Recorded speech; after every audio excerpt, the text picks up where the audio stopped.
کل. کل کا لفظ ہم اردو میں بھی استعمال کرتے ہیں, کل یعنی سارا, پورا. تو کل کا لفظ بھی عربی زبان میں مضاف ہو کر استعمال ہوتا ہے, لیکن اس کا مضاف الیہ مختلف ہونے سے کل کے معنی بھی مختلف ہو جائیں گے. کل کا لفظ مضاف ہوگا, تنوین نہیں ہوگی, الف لام نہیں ہوگا, رفع میں کلو ہوگا, نصب میں کلہ ہوگا, جر میں کلی ہوگا. تو کل کا مضاف الیہ جب جمع اور معرب باللام ہوگا تو اس وقت ہم کل کا ترجمہ کریں گے تمام.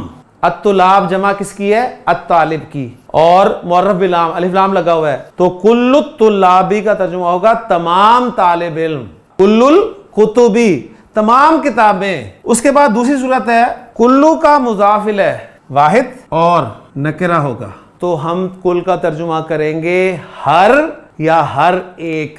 کل طالب, ہر طالب علم, ایوری اسٹوڈنٹ, ہر ایک طالب علم. آپ صلی اللہ علیہ وسلم نے ارشاد فرمایا طلب العلم فریضۃ علی کل مسلم, ہر مسلمان پر فرض ہے, ہر ایک مسلمان پر فرض ہے, چاہے وہ مذکر ہو چاہے مؤنث ہو, فرض ہے. طلب العلم فریضۃ علی کل مسلم.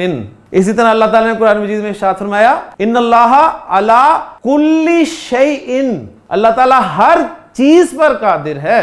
تو کلو شیئن, کلو طالبن, کلو مسلمن. تو جب کل کا مضاف الیہ واحد ہوگا اور نکرہ ہوگا تو آپ ہر یا ہر ایک کا مفہوم اس سے نکالیں گے. تیسری صورت ہے کل کی, کل کا مضاف الیہ واحد اور معرف باللام. تو پھر ہم ترجمہ کریں گے مضاف الیہ کا سب کچھ, یعنی پورا کا پورا مضاف الیہ. مثلا کل الکتابی کا ترجمہ ہوگا پوری کتاب, کتاب کا سب کچھ. آپ کہتے ہیں کہ میں نے پوری کتاب پڑھ لی, کتاب کا سب کچھ پڑھ لیا, یعنی جو شروع میں دیباچہ تھا وہ بھی پڑھ لیا, فہرست بھی پڑھ لی, اینڈ پہ جو ریفرنسز دیے تھے وہ بھی پڑھ لیے. نبی کریم صلی اللہ علیہ وسلم کی حدیث ہے, بڑی خوبصورت حدیث ہے, جس میں آپ صلی اللہ علیہ وسلم نے ارشاد فرمایا کل المسلمی. تو نوٹ کریں کل کا مضاف الیہ واحد ہے اور معرب باللام ہے, تو ہم کہیں گے مسلمان کا سب کچھ, یعنی پورا کا پورا مسلمان. کل المسلمی حرام علی مسلم, مسلمان پر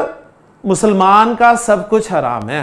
یعنی آپ نے فرمایا دمہ, اس کا خون, و مالہ, اس کا مال, و عرضہ, اور اس کی عزت, یعنی یہ تینوں چیزیں اس پر حرام ہیں. اس کے لیے چاہیے کہ اسے احترام کریں, ان کا, اس کے مال کا, اس کے خون کا اور اس کی عزت کا. کلو کی جگہ پر عربی زبان میں جمیعن کا لفظ بھی استعمال کیا جا سکتا ہے. اسی طرح عربی زبان میں بعد کا لفظ بھی استعمال ہوتا ہے اور بعد کا لفظ بھی مضاف ہو کر استعمال ہوتا ہے. بعد کے استعمال کی بھی دو صورتیں ہیں. ایک صورت یہ ہے کہ بعد کا مضاف الیہ جب جمع اور معرب باللام ہو تو ترجمہ کیا جائے گا بہت سے یا بہت سو میں سے بعض, بہت سو میں سے کچھ. بعض الطلابی راسبون, راسب کہتے ہیں ناکام ہو جانے والا. طلبہ میں سے بعض فیل ہو گئے ہیں, بعض الطلابی راسبون. اور بعد کا مضاف الیہ جب واحد اور معرف باللام ہوگا تو اس وقت ہم اس کا ترجمہ کریں گے ایک چیز کا کچھ